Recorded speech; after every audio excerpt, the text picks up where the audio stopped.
don't want you to talk for a while yet anyway. Okay. Oh, but my microphone's not working. Mine's dead. Mine's good too. This might be a really quick one. Something's unplugged then. Do we know where to start? Is it up here or is it somewhere else? How many you just? Exactly, I'll figure that out. You kick something good. What? A breaker somewhere? I usually hit it with my hammer. Let me check over here. We're using the hammer though.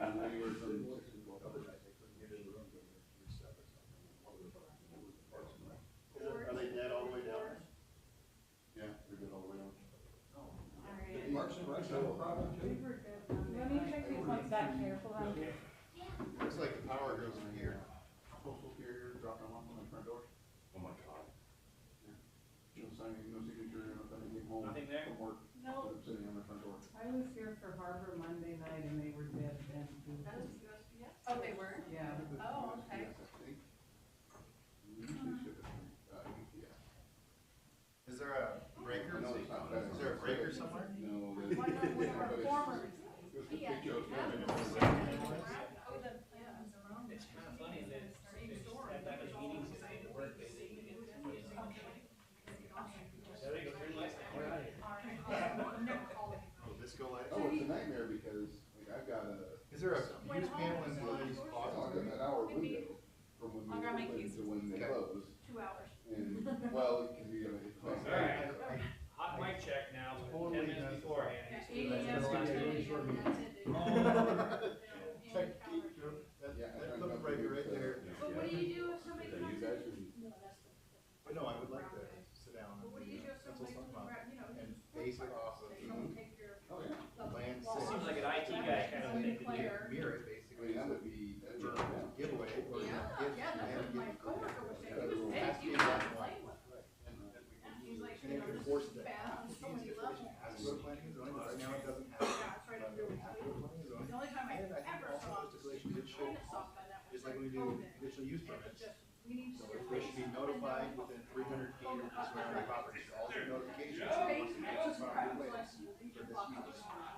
If it doesn't, leave it and you gotta come pick it up. Hydrostatic fuel. Yeah, whatever, just show me your face. I mean, it's all there, I mean, there's a written plan on there, how it's supposed to go for land sales, but there's nothing written for donation. So it just needs to mirror, it just needs to be a one page, kind of a mirror, maybe a couple of Absolutely. about what it does how it works. Let me put some batteries in them. How we're gonna pass around the old school, the old remote. Does that work? No, no breaker panel back there. These work, There these is. are what you use for like, work Yeah, sessions back and when, stuff, it's the Kirk same was mics. living it. So we'll just kind We'd of always pass put them it around there. and she'll talk. Pass Just it figure that out. Yeah, Like, would you rather that we try to work this out? No. Think it all my secrets, we would wait until 6, right?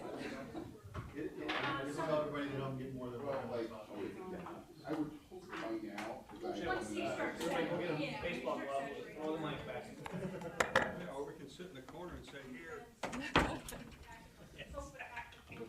Like the 70s. So maybe we'll do one mic for that and one mic for this. Yeah, and we can just leave them on the whole time. They actually pick up for like a ways, but we could kind of pass them around as we speak, so. Yeah, I know, hey. And you need the women on target stuff. Yeah, he's worked somewhere else. Okay, so you're on the record? So this is good where it's at probably, you Yeah, think? once we get. Good enough? yeah, Okay, yeah. all right. Oh, I can get that microphone out of the way. I wish, I don't know why. Okay, at this time, we will call to order the City of Kenai Planning and Zoning Commission meeting for June 8th, 2022. Will you stand for the Pledge of Allegiance? I pledge allegiance to the flag Of the United States of America, and to the republic for which it stands, one nation, under God, indivisible, with liberty and justice for all.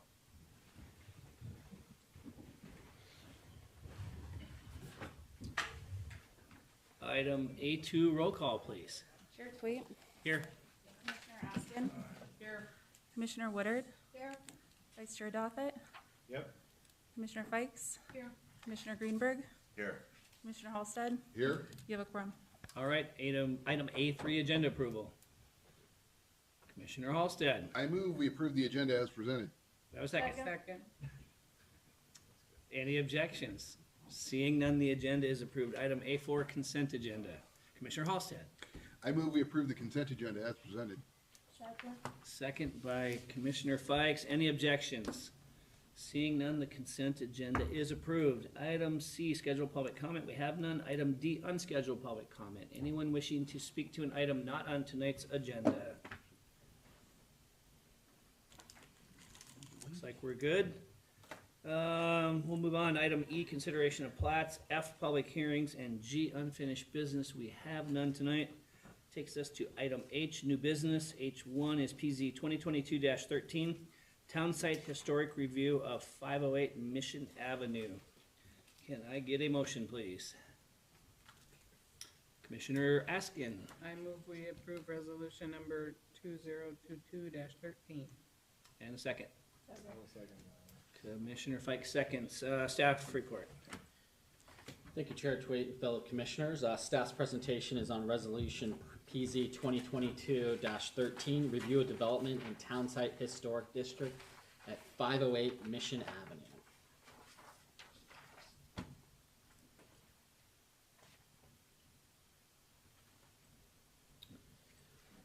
The applicant, Jet Property Development LLC, submitting the application for Townsite Historic Development Review, 508 Mission Avenue. Here we can see the subject property. It's approximately 0.15 acres. It is zoned Townsite Historic District as the zoning district. It is currently vacant, and the land use plan is for a mixed use.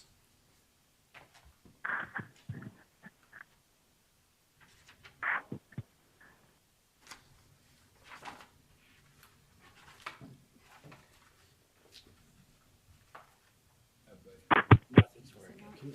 Is it not going? Yeah, can you advance the next slide? Vladimir Thank you. Putin behind that too. Exactly. This application is to relocate the Hermanson Miller House to 508 Mission Avenue, the subject vacant lot. It is in danger of falling off the bluff at its current location, which is at 605 Main Street.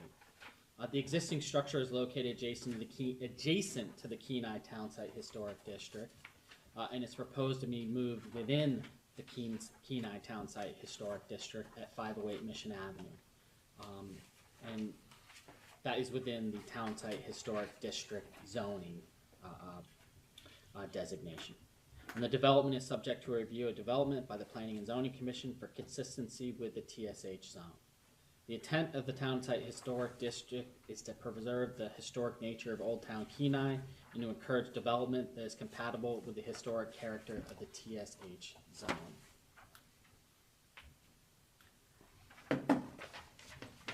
Here we have a site plan of the Hermits Miller House to be located at 508 Mission Avenue.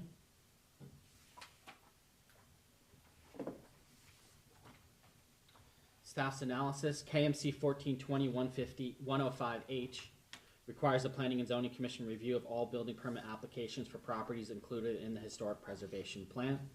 According to the report on page 196, the Hermanson Miller House at 605 Main Street is adjacent to the Kenai Townsite Historic District and it received numerous alterations, such as an added dormer, vinyl siding, replacement of original multi-pane windows with large single panes, and removal of a hip roof bay. These changes compromise the design, workmanship, and materials of the building, changing its historic appearance. Although the Hermanson Miller House remains in its original location and exhibits some historic feeling, in the respect that one can sense it was not recently constructed, and I believe that it was constructed in 1916. The many alterations to the property have rendered it not eligible for individual National Register listing. And I highlighted this. This is out of the report as well, and that's if the Hermanson Miller House were relocated within the boundaries of the Kenai Townsite Historic District, which this application proposes, it would not be a contributing property in the district.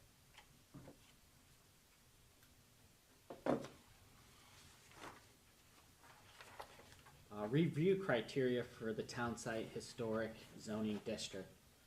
Criteria 1. KMC 1420-105-1, encourage whenever possible and compatible with historic character of the TSH zone, foot traffic, restaurants, gift shops, parks, etc., indigenous Kenai Peninsula flora, wooden structures including log style with soft colored or natural sidings. Staff's response is the relocation of the building to 508 Mission Avenue would use the same materials as the existing structure. The property is one of few remaining early Kenai residences from the early community building era and is considered the first frame building constructed in Kenai. KMC 1420-105C2, discourage uses which will violate the historic and scenic quality of the TSH zone, buildings and building additions that are not compatible with adjacent buildings or which violate the existing character and scale of the district. Staff's response is that although associated with one of the historic themes of the district, the Hermits and Miller House has lost its historic integrity and would not be a contributing property if located within the KTHD. The relocation as a residential structure from the early community building area would not be out of scale with its surroundings. And so essentially it's, this is a historic structure currently located outside of the historic district. Moving into the historic district, it wouldn't be a contributing structure, but it would be a historic, city of Kenai structure that would be able to be maintained by relocating it from Main Street to Mission Avenue. KMC 1420-105C2, discourage uses. Oh, we already covered that one. KMC 1420-105C3, specific structures and activities which will not be allowed but are not limited to A, buildings with modern design style architecture that have no historical correlation with the district, B, gas stations, C, auto repair shops, D, kennels or similar uses, E, livestock stables, commercial horseback riding, F, auto body and paint shops. Staff's response is none of these uses or structures would be created with the proposed building relocation. KMC 1420-105C4, commercial buildings are limited to a total of no more than 5,000 square feet per story. Any individual unit within the structure may be of no more than 2,500 square feet, except that the commission may allow a larger individual unit if it is determined to be compatible with the zone. This is not applicable in this application. The structure is a residential building less than the 2,500 square feet. KMC 1420-105C5, metal-sided buildings may be allowed if the commission determines they are compatible with the zone. Staff's response is that's not applicable here with this application. The building will follow the materials used in the existing structure, which are vinyl, not metal-sided. Staff's recommendations, the Planning and Zoning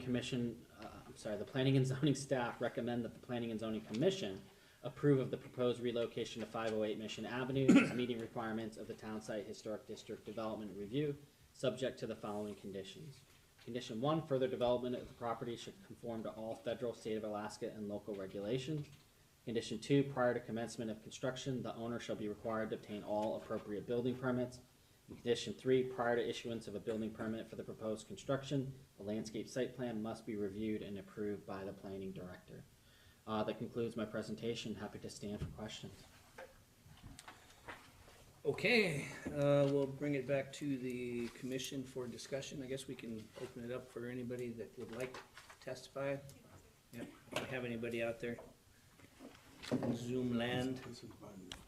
Is there anyone on Zoom that wanted to testify to PZ 2022-13? You can unmute at this time. Can you hear me? I'm on Zoom. Yes, we can hear you. Yeah, the actual siding is metal. It's not vinyl. Just wanted to make that clear. Would you mind stating your name and address for the record, please? Sure. This is Jonathan Thornton. I'm the owner of the building and the property. And my address is 534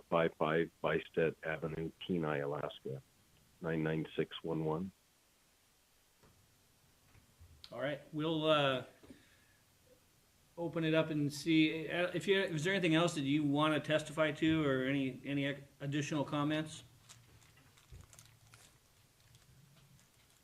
Well, I just wanted to say that, you know, we're trying to save this building that is a part of Kenai's history, the first frame building ever built in Kenai. And it's in danger of falling off the bluff.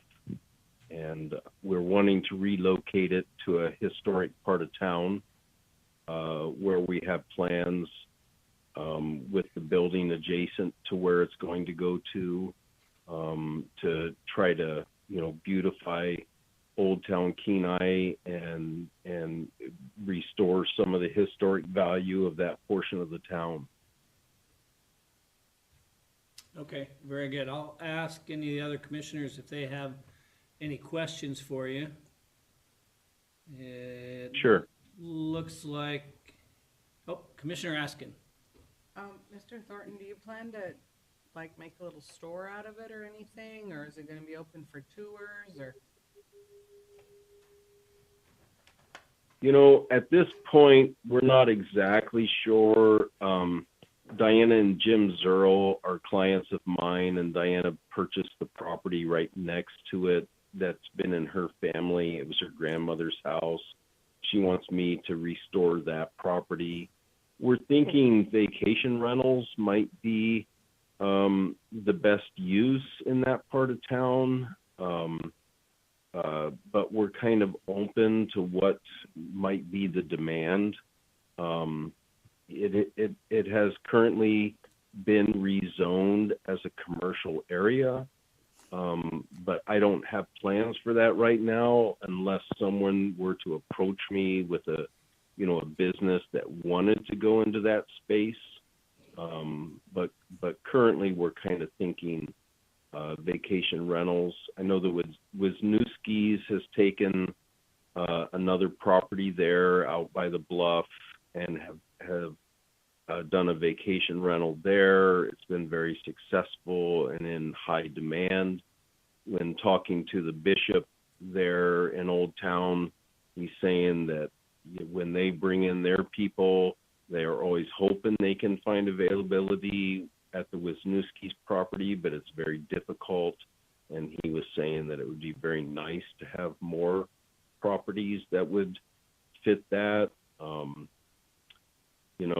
We would like to see that historic part of Kenai to be more accessible and more viewable and usable. So that's just kind of where we're headed. Thank you. All right, anybody else?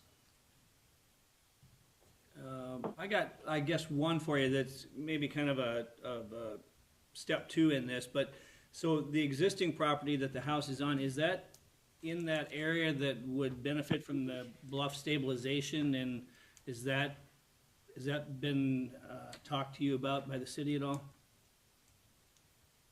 Not at all. I don't know the answer to that. I do know this.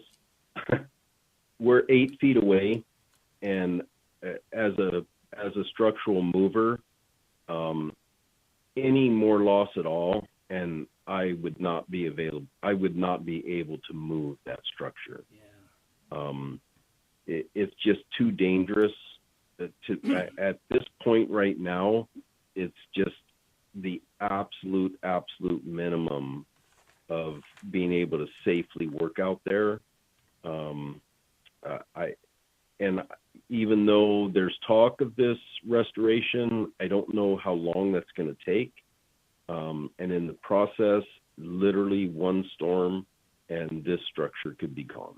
Right. Yeah, I was just curious if there's, once you move it, and if that plan gets in motion, and would your property benefit by, I mean, is there still enough after you move the house to eventually at some point put something back on there? I don't own that property. Okay. I just purchased the home. Gotcha, okay. Okay, Commissioner Greenberg. Yeah, on that note, when you do move the structure, will you fill the area back in just to sort of mitigate from more erosion happening? How do you mitigate the remove all that structure and keep it from doing more erosion? Is there something you're gonna do there? Fill it in, I guess? I'm sorry, it was breaking up quite a bit, so I got about every other word of what you were saying.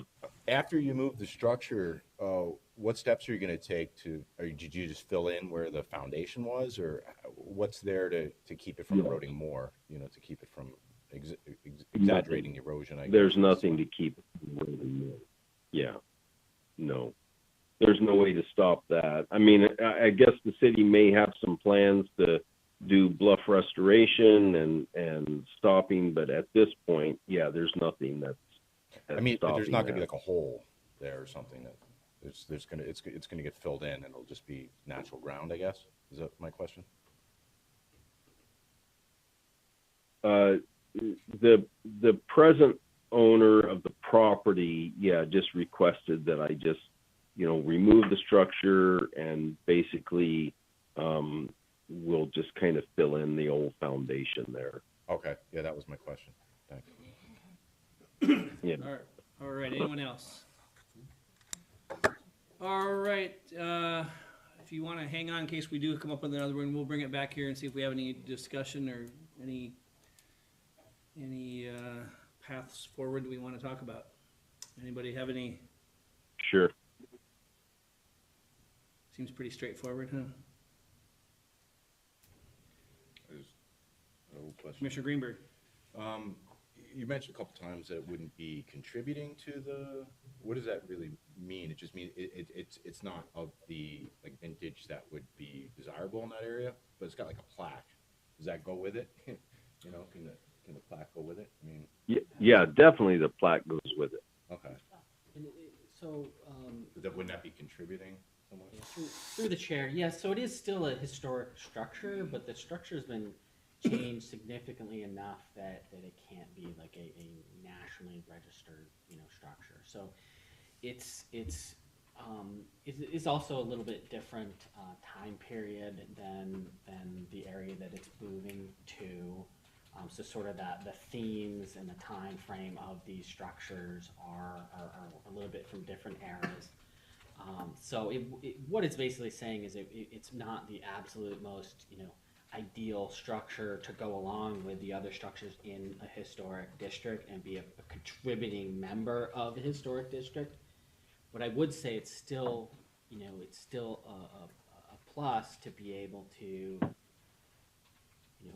to essentially save a historic structure that's in danger of essentially being, demolished, and still have it be a part of the historic area. It's just not the to the level of sort of, national historic, register level. Yeah. So it's still a local historic structure that's had some changes done to it, over time. And I think there's a positive side of still having it in the historic area, but it's not the same thing as being kind of that top tier. So, Gotcha. Yeah, historic. I guess my question is, I wasn't here when it was all permitted. Were the Knighties basically, all their brand new buildings are in that historic district area, basically? The hospital and all that? I think through the chair, I believe some of those are in the Townsite historic. I'll say I'm not familiar with them. I wasn't here at that time. I didn't know. But I believe they if they're in the TSH, they would have gone through this same review process. So those definitely would not be non-contributing to the historical act rule. Yeah. If they've got some kind of special exemption to build new buildings in there? Well, it's not that you can't build new buildings. You can. It's just that it's trying to have new structures be able to fit in within a historic zoning district, I guess is what I'm trying to say. So it's not like the level for the TSH zone isn't everything has to be built to a standard of a certain time period. That it's really not saying that. It's just saying that if you did have a modern structure come in, the idea is to have it try and fit in as best it can with the existing neighborhood. Can I interject? Yeah, go ahead. Have you looked at the structure right next to where I'm proposing to put this structure? I don't know that everyone has. Feel free to describe it to us. It looks identical.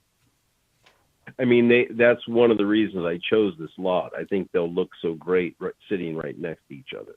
That's the property I described that Diana and Jim Zerl purchased. It was Diana's grandmother's place, and she's tried for about 10 years to acquire that property. And as soon as she was able to actually get it, she was so excited and called me up and said, "Hey, John, I need you to go look at this for me." And, we want to return that one to somewhat of what it originally would have looked like. And, this structure looks virtually identical. I mean, they would be basically sisters.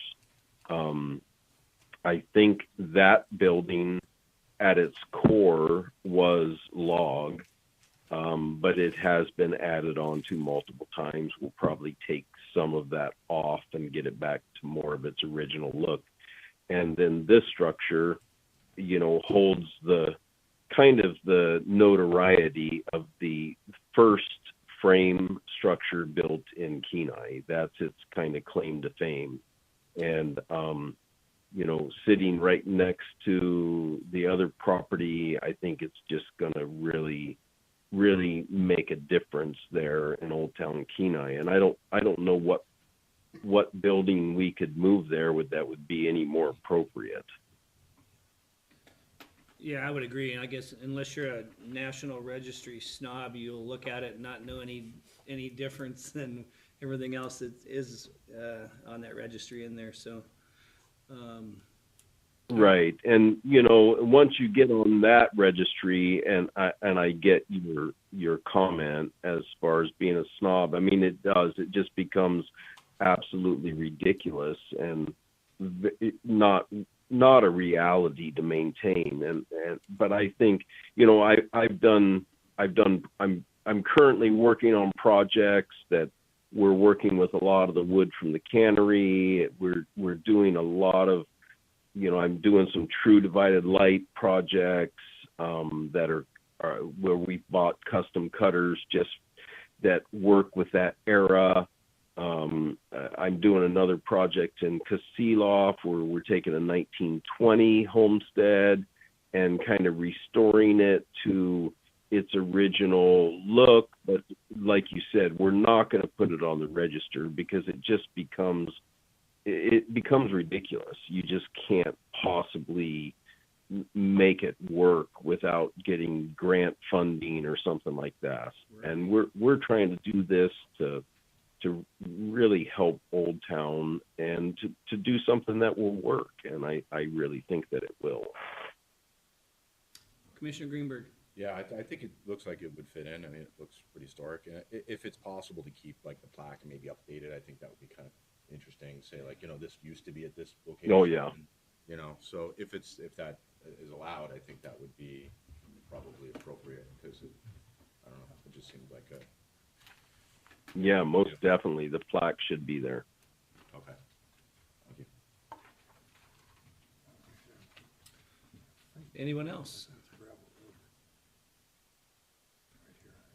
So, we got a question, I guess, kind of regarding the road to the property and all that. Is there anything that needs to be, in your opinion, dealt with from like a city maintaining it standpoint, or do you feel that's adequate the way it's situated now? No, I don't feel it's adequate. And I've been in discussions with the Diocese of Sitka, the local bishop, and his superior that he's put me in contact with. We're in dialogue. The access back in that portion of Old Town is actually a driveway easement that was procured by, and I don't know I'm not going to get his last name, so I'll just say Michael. And he's the last homeowner on that little driveway easement that goes back through that portion of Old Town.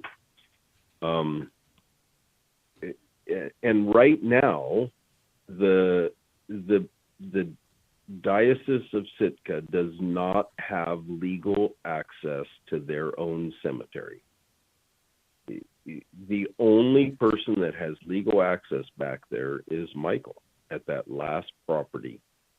And so I have been talking to the bishop and his people, and we're looking at putting access down that utility right-of-way that goes down through their property, and then they would have legal access to the cemetery, and then they would at that point grant access to the other properties back there, access from their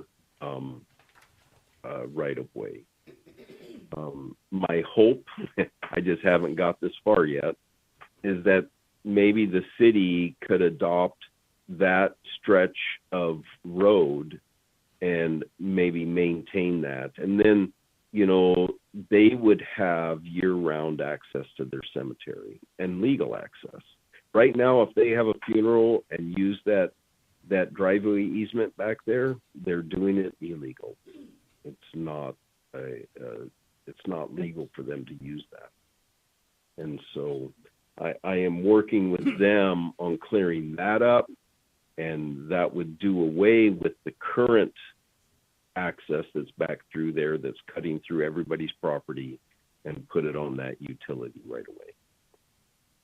And they are very open to that. I had another conversation with the bishop today. Okay, well, good. I think that's on the city's radar screen, at least now, then, for maybe some help with that as well down the line. So, good. Anybody else? Yeah, I think Yeah, go ahead. I think that's a win-win for everybody. Yep, agreed. All right, any other comments from commissioners? All right, seeing none, please call the roll. Commissioner Askin? Yes.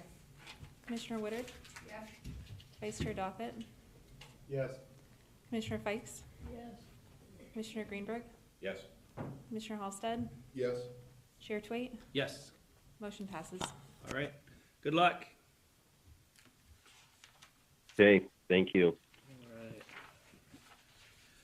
All right, H2, action approval, special use permit for the Kenai Chamber of Commerce and Visitor Center for the Moose Meat John Cabin.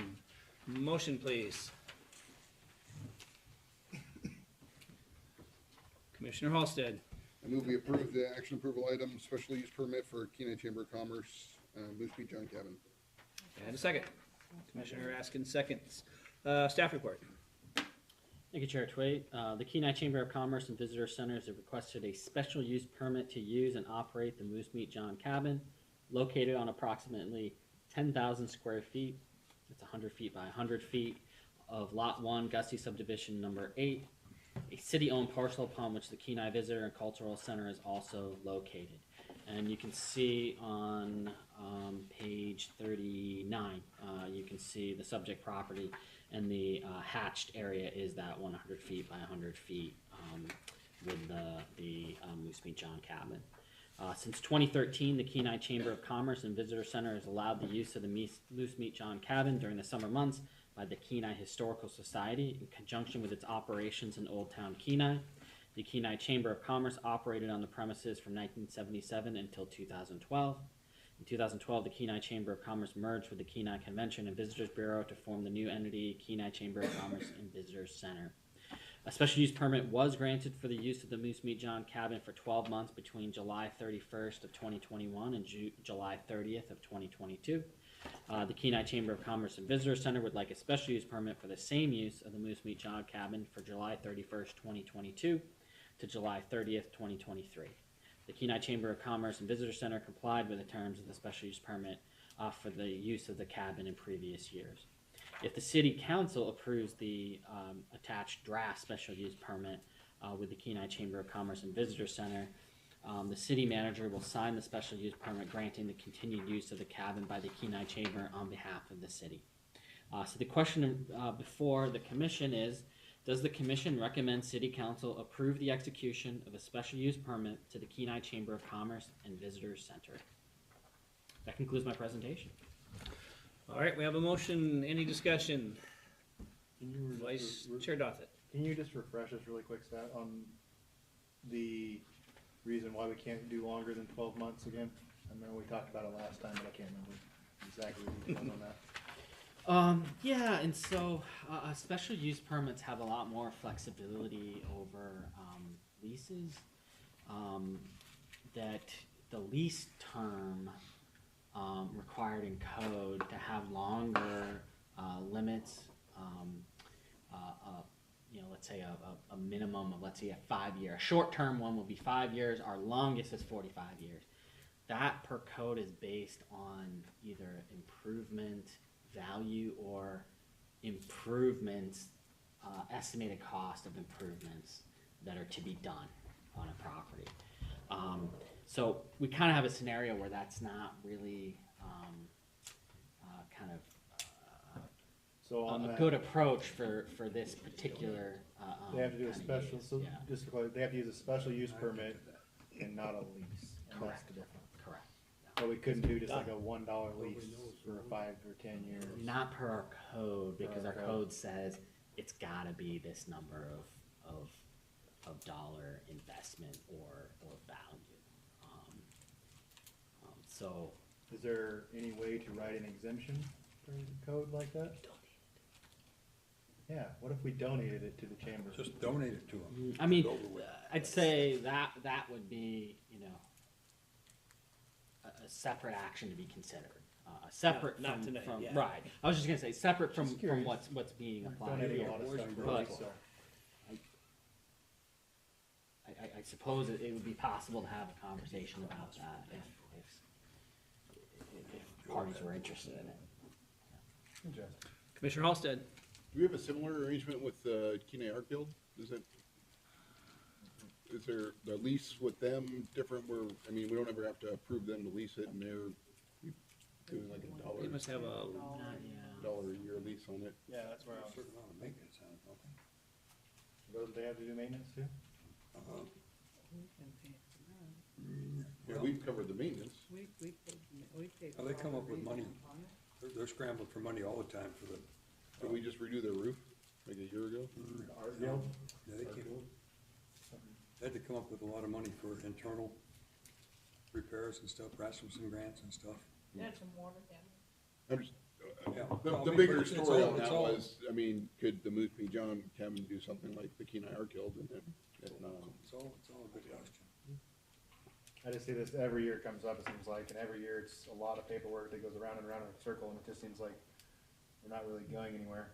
I personally think, and I can speak on behalf of the chamber board, since I'm on that board, it has come up to possibly be doing some renovations to this, because they're gonna get we're gonna get appraisal done on as needed improvements to possibility of things coming into the future. Rotted logs, roofing issues, those kind of things are they're gonna get an appraiser in to see.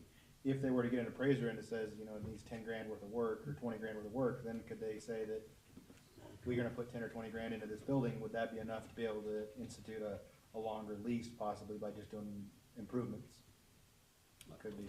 Through the chair, vice chair, yeah, that could definitely be something that could be looked at and considered. I'd say on the surface of what you're proposing there, that would be something that. Yeah, that because we are code working, would- as coming from the chamber Yeah. side of things, it was brought up just the last meeting about the renewal that's coming up, but there's also some need for maintenance coming up on this building and possibly approaching that.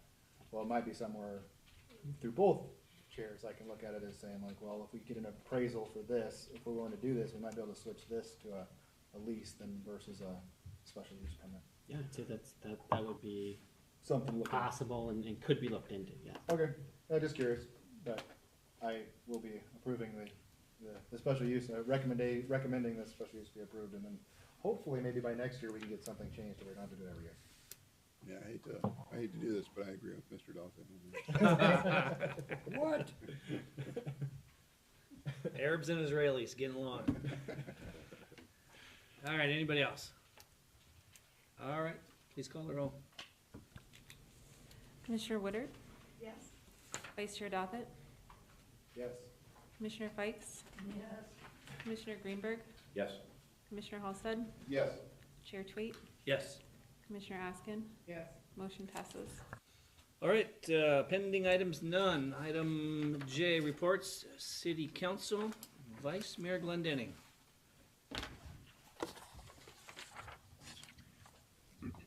Thank you, Chairman Twait. On June the 1st, City Council met in chambers here at 6 o'clock. And we had, it was a lengthy meeting, just things to discuss. We amended our budget, as amended, our budget was adopted for a salary schedule, employee classification, committing money to a general fund, balance for future capital of improvements, et cetera.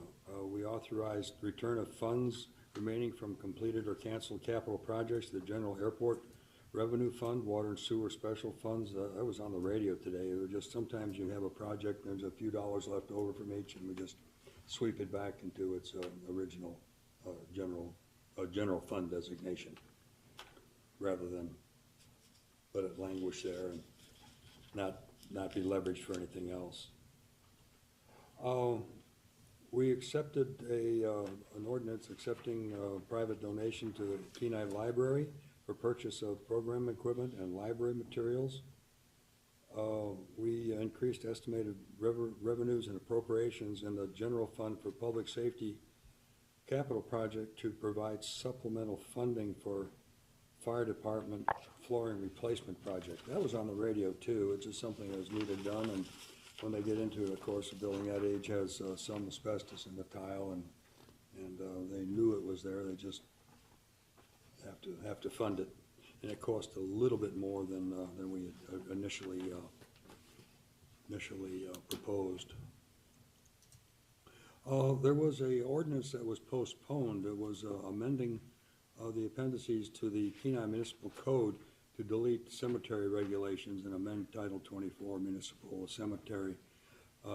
What this does, it accommodates the old residency location for our deceased with a new prospect of the expansion of the cemetery. And there's a little difference in approach as how the graves are going to be approached, what can be placed on the graves, what can be left, and all of this. And the clerk and the Parks and Rec director and Councilor Winger are working on that to just smooth out the verbiage a little bit and try and have more continuity between the old customs and what is proposed in the new. And so that'll come to a happy ending, I am sure. We passed a resolution fixing the mill rate for the fiscal year beginning July 1st.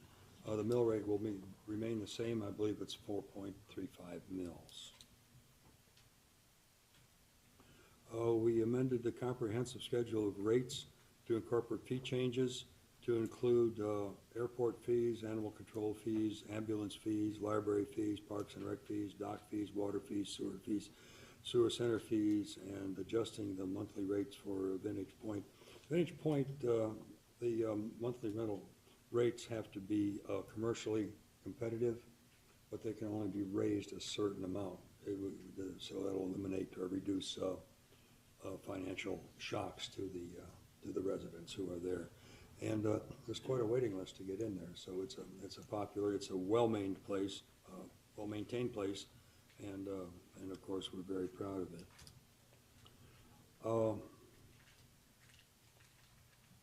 We authorized renewal of the city's insurance coverage for the joint association with.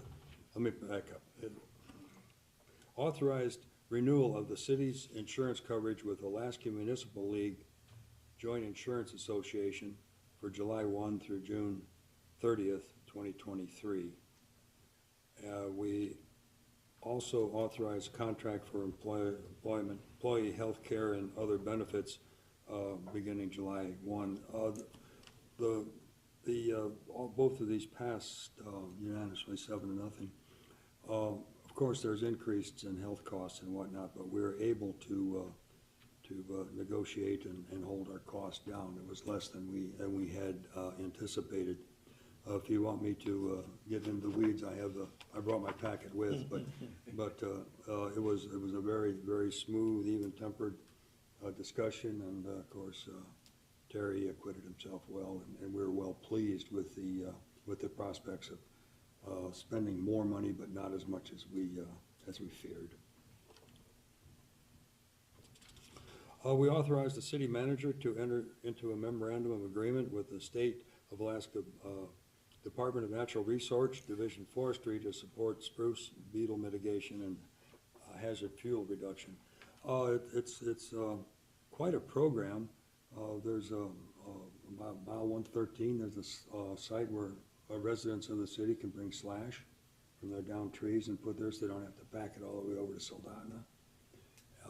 And they have a program where on the urban forest interface, primarily out on Beaver Loop and whatnot, trees are going to be taken down there to eliminate any conflagration, hockey teeth, any big sweeping fire coming in from the forest to take out Beaver Loop. That's the long way to say it. And also here down by where it'd be, how to describe it, by Forest and Birch, there's a gully that comes through there. The beaver pond is there, and actually with dead trees in there, there's a breeze coming through, and it'd be just a natural funnel for fire. And so they've identified quite a few areas that should be cleaned up. City properties will be cleaned up as much as possible, and of course this work can go on into the winter, and I believe there's funding into next year also. It's a huge project. We supported. Let me back up. We approved an execution of a lease for airport reserve lands between Swanson Properties and the city of Kenai, where the tool and equipment rental is on Willow by the airport. There's two leases there, and one is long-term and the other short-term, remaining on the leases. I guess they were completed at different times. So on the one lot, we just increased the time to 9 years. It seems like an odd number, but what that will do is that will bring the lease termination for both properties in harmony to be at the same time, and that way for negotiation for extension of the lease, that can happen in one meeting. Resolution supporting the constitutional right of Alaska grand juries to investigate and make recommendations on public welfare and safety concerns. Members Sonart and Petty sponsored that, and it was passed unanimously. What the allegation is that maybe the grand jury is being manipulated. That's a strong word.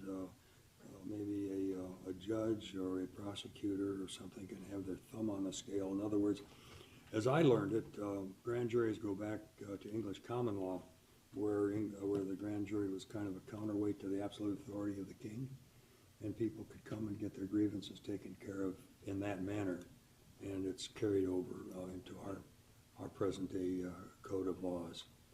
And so without going again too far into the weeds, there's been huge presentations here and at the borough describing the actions that according to the proponents of this resolution, that we get back to the original intent of grand juries. In other words, you have a grand jury impaneled and they can investigate anything. Okay, there's whatever they're investigating, they can take the lead in setting the parameters of the investigation rather than just being spoon-fed by a prosecutor. And it kind of goes back to where I learned it in school, but it was no black and white TV, and we shoveled coal in the stove. So, yeah, we burned witches at the stake. Oh, wrong. And then unfinished business, we donated some property to Boys and Girls Club, and that passed 5-2. And we extended our agreement with the Chamber of Commerce for another year. It was automatic renewal of the contract, and there was a bump about 4.38%, just to cover additional costs and inflation. Oh, damn teeth. Say it for me. Inflation? Thank you. Then we. Everybody knows that word now. Oh, man, I know, it's just awful. Then we scheduled a Board of Adjustment hearing to the 20th, and that was set by the city clerk. And that ends my story. Any questions? Commissioner Fikes? So, Commissioner, Mr. Flynn, I mean, on that spruce bark beetle kill, is there any funding available for businesses impacted and or residents that are required under conditional use permits and or business licenses for site plan mitigation? So you're required to have a landscape site plan, but now you've just lost all your trees. Yeah, that's an interesting way to put it. The discussion was, well, we're gonna take care of municipal lands, okay? What's not covered are individuals, and we approached it from, senior citizens, disabled people that, just physically simply can't do it and or don't have the funds.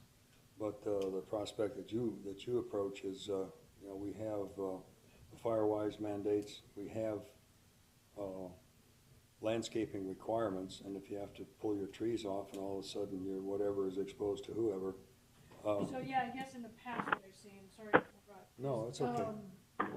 Sometimes the Forest Service offers reforestation programs. Sure. And so that's why I was wondering if there's any kind of parallel or any opportunities for grants to offer folks that have had such a severe impact with their properties. I mean, you can just see it here in the city, everything looks naked, the trees Sure. have dropped down, so.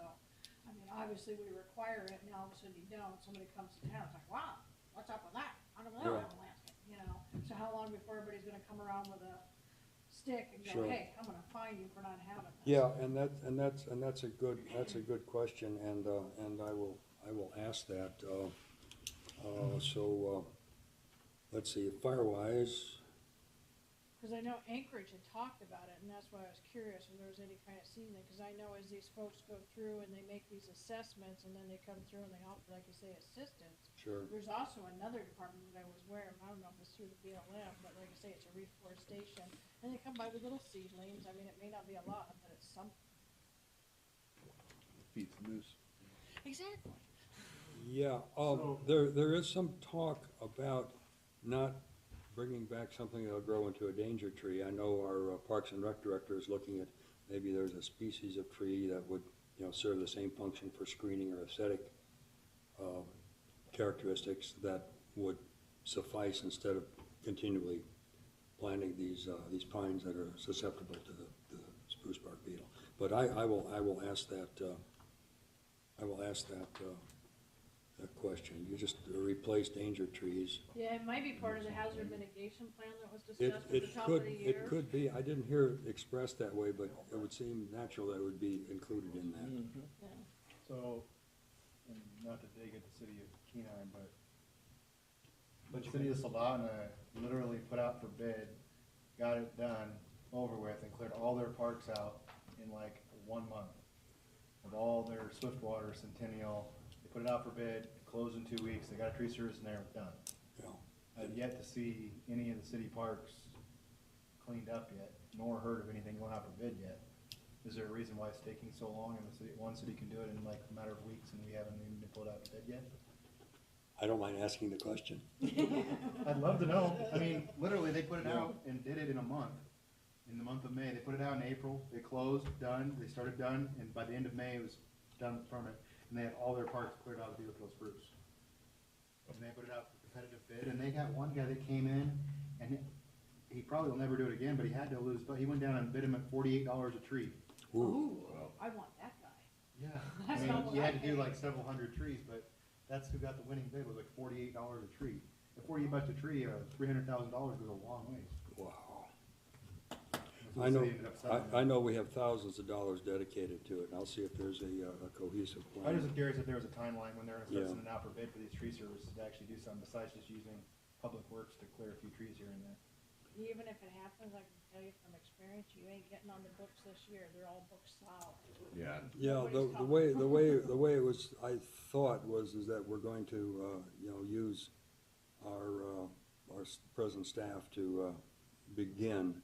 But, what the question is, since there's this amount of trees and there is some money, perhaps we should, either bulk up our own force or, perhaps more ideally have a, licensed bonded contractor. The city went out for competitive bid of Savannah. Yeah, And the reason I know all this is one of the guys that did my tree service went out for competitive with it. sure, And this guy came in did it? and did it, and he competitively bid with haul off to their parameters, stacked and hauled off all the brush, had to stack everything off, anything bigger than 6 inches or 4 inches diameter, cut everything down. It came in with heavy equipment, $48 a tree, and was done in 3 weeks. Wow, So- All the parks. That's tight. yeah, Commissioner Greenberg, Just, I know some forestry people and I used to work in it's probably not, they were mentioning about that. And, it's probably not the best time of year to do that type of heavy equipment because of, breakup and stuff. Could damage the ground. A lot of times people like to do this when it's frozen. You can still go out for bid, be done in October.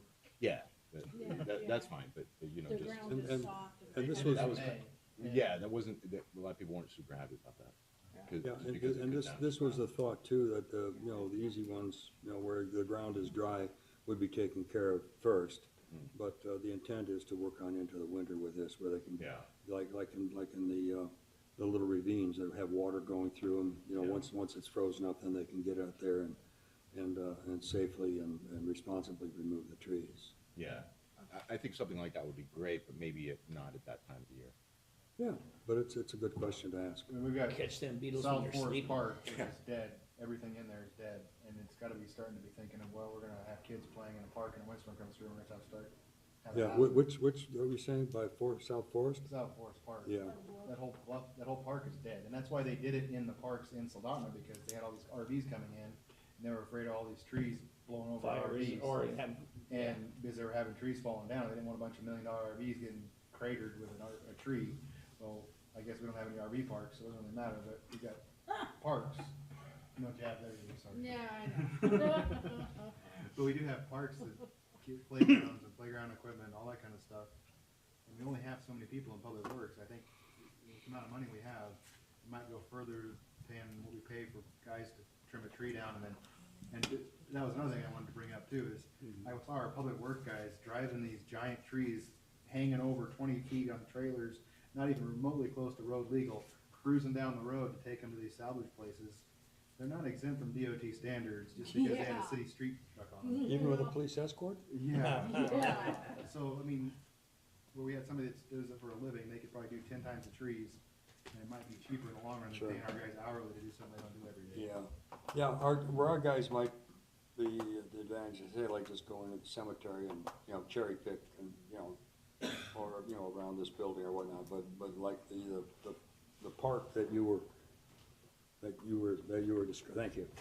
describing, probably just getting a commercial operator in there and just turn it into Iowa. Yeah. We've got a prime example. The city of Soldotna did 3 parks in 1 month.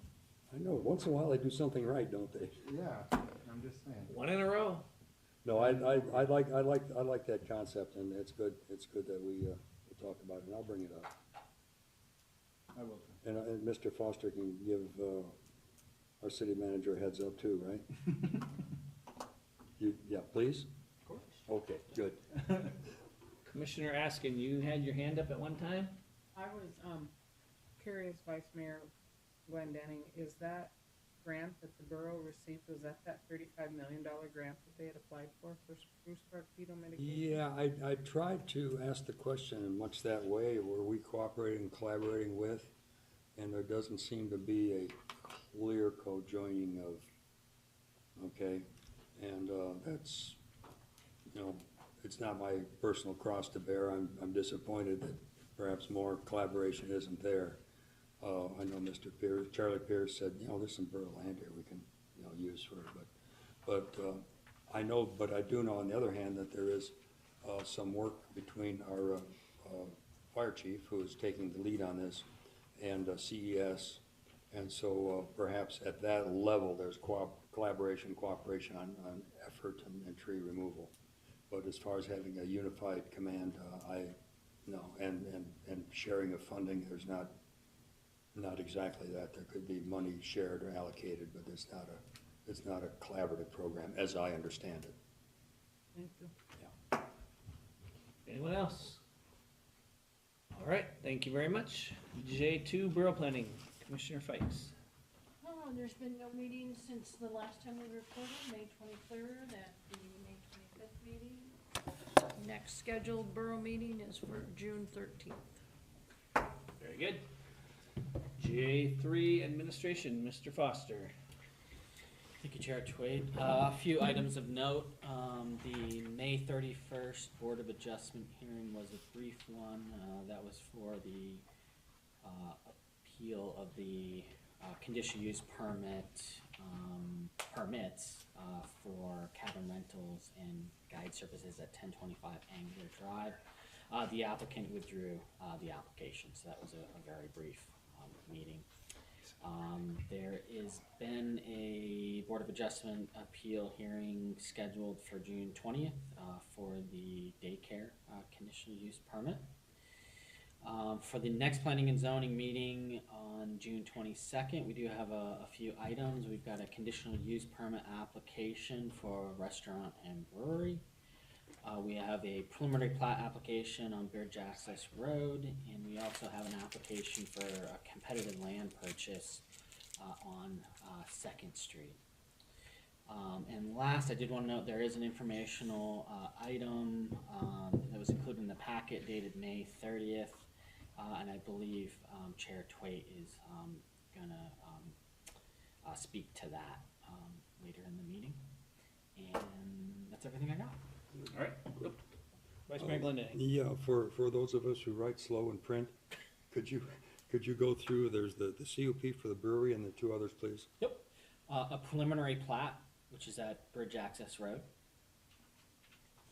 Same locate, well, Is it the includes same? portion of the location for Yeah, it's the same, it's the same deal? Correct, yeah. Okay. Yeah, there's a relationship there, yeah. And last is, there's an application for a competitive land purchase On second, on 2nd Street. okay. And what does that mean, competitive land purchase? City-owned land that More than one person? somebody wants to, well, Just at they're this point, asking maybe to just buy it. one person, and then, yeah. They'll go out for public test if we get approved. Right. Oh, okay, so somebody steps up and says, I'm interested, then they have to offer it up to everybody. Yeah, so just to clarify, the applicant is asking to purchase, but the process required from code does require that 30-day period for any competitive Because application. it's residential, or? Just because it's a city City-owned. purchase. Yeah, city-owned, yeah. I don't know, I'm getting confused. Well, any, just like our land manager plan, any city No, owned I lot, know, they but can. my head's going back to where we Yeah. were, that's why. Yeah, anything that says they, any lot, whether we want, say dispose or not, can be asked to be purchased. Give it away. It comes You to get us and the some, you council get to say, okay, we say it's a good idea to sell it, they say it's a good idea to sell it, then it goes before a 30-day process of, anybody else wanna buy this or bid more for it? If nobody does, then we say, okay, you can sell it at this price.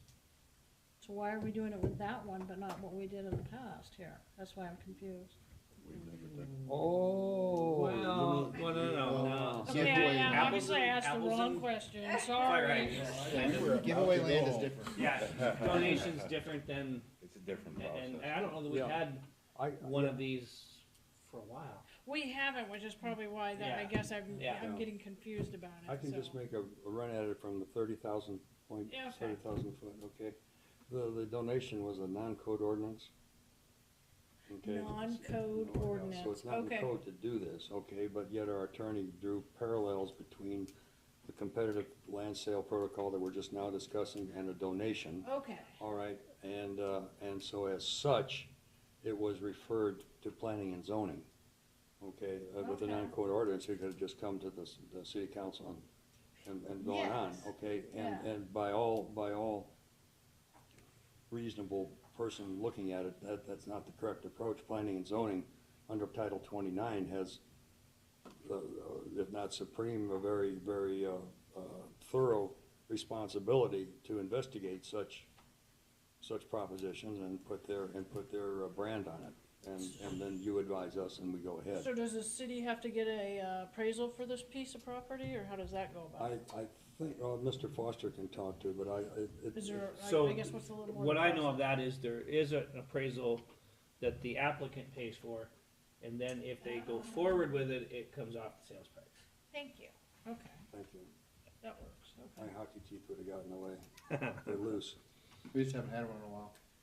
Yeah. Alright, so, It'll be good to see one go through the process. any other questions for Mr. Foster? Alright, then we are looking for any additional public comments. I have one person out there, I don't know who it is, do they? Oh. If you're on Zoom and you want to unmute by pressing star 6, if you want to provide any additional testimony at this time.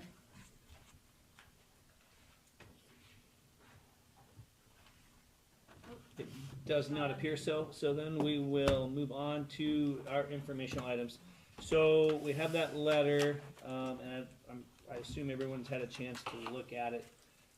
And I think what we can take from this is it's probably a good eye-opener for all of us. I know I'm certainly have been, we take that break and go to the back of the room, and as you walk back through, you end up talking to somebody, or you talk to them before the meeting in the back, and even though it is completely harmless and has no bearing on how we make decisions, I don't believe, it's certainly the optics and the appearance. So I just want to talk, I guess, open it up for discussion and more than anything, see what everybody else thinks of it, I guess, and maybe nobody thinks anything about Commissioner Witter. No, it wasn't me. What's that? I said, was it me that got complained? Well, I don't know. I don't, it was never identified, and I don't think anybody. I didn't get any communications over this meeting this time. I had to go to the city and download it. But Okay, I did stop and visit with Mr. Huck. okay, He is a good friend of my brother's who I lost, and then I just lost his son. gotcha. So we were talking about that. Okay. Yeah, like I said, I think Optics. it's the optics of it all. I mean, and it certainly, it was a unanimous decision, so it wasn't like, everybody went one way and that one person went a different way, so, but again, I think, you look at it from the appearance standpoint, it could be perceived that way, and I think we wanna just try to put up a barrier as much as we can. I mean, like Mr. Foster and I were talking, I mean, it's a small town, we know people, and so it becomes, you don't wanna walk past them and be rude, at the same time, you don't wanna spend too much time and somebody snaps a picture of it and then says, oh, haha, look what they did, so, like I said, I think it's more of a wake-up call. I mean, I know I've done it in the back there, walking out of the bathroom or something and talk to somebody that's gonna maybe testify or has testified, and so, it's probably just a good refresher. That's about all I have to say about that, unless Mr. Foster wants to add anything more, or Vice Mayor Glendenning. Yeah, the city of Kenai does not have a code of ethics. Is that by In design? its code, yeah, it does not. Okay, so it's, there's some things suggested with Title 29, and there's the Open Meetings Act, which has certain protocols that you do, but there is no code of ethics. The borough has one, I'm sure Soldotna has one, we don't have one. So, and that's as far as I'm gonna take it. Does it address something like this? Code of ethics? It would, yeah, it could, but we don't have one, so I don't know. The believe it or not, the oil company I worked for, Arco, okay, they had a pretty good reputation around here, and they prided themselves on untoward appearances in public meetings or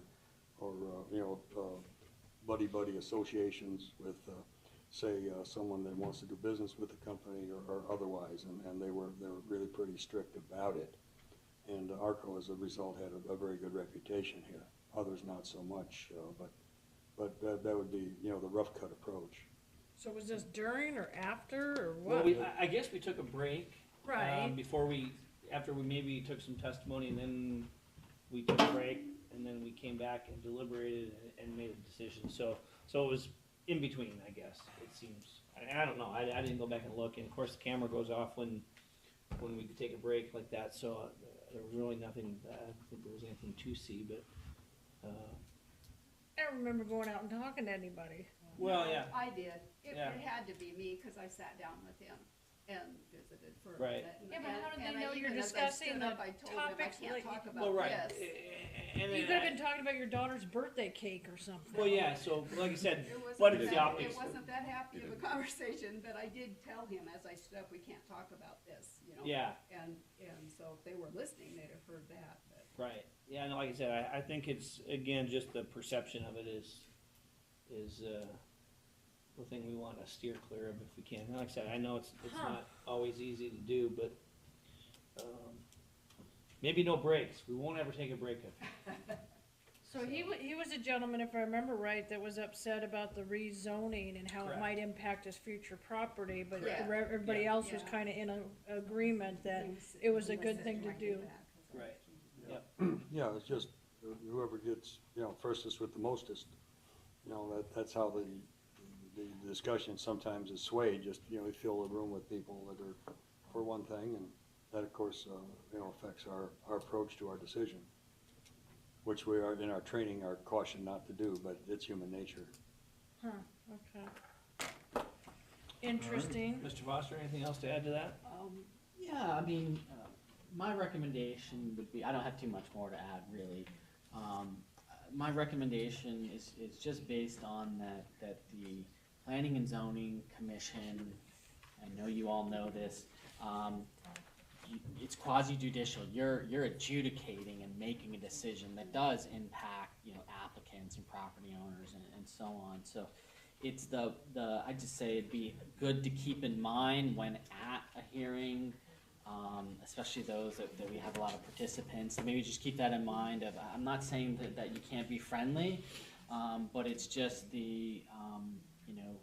to save maybe a more in-depth engagement with folks when you're adjudicating at a public hearing, to maybe save that for later. I mean, it's a small community, kind of everybody knows everybody, and I don't think we want to discourage people from being, friendly to one another, but maybe to have really a more in-depth, engagement, after the meeting. So do we have to have separate restrooms now? We're gonna No, use the no, restrooms no. back there? Yeah, I don't want to make it seem like this is like Yeah, we're not gonna extremely Right, yeah. deviate from what we normally do, but I think we No, just need yeah, to I'm just be, concerned. I never heard of such a And we could thing. do away with the trough urinals in the men's room. Yikes, okay. But, yeah, so like I said, I think we probably discussed it enough, but I think just,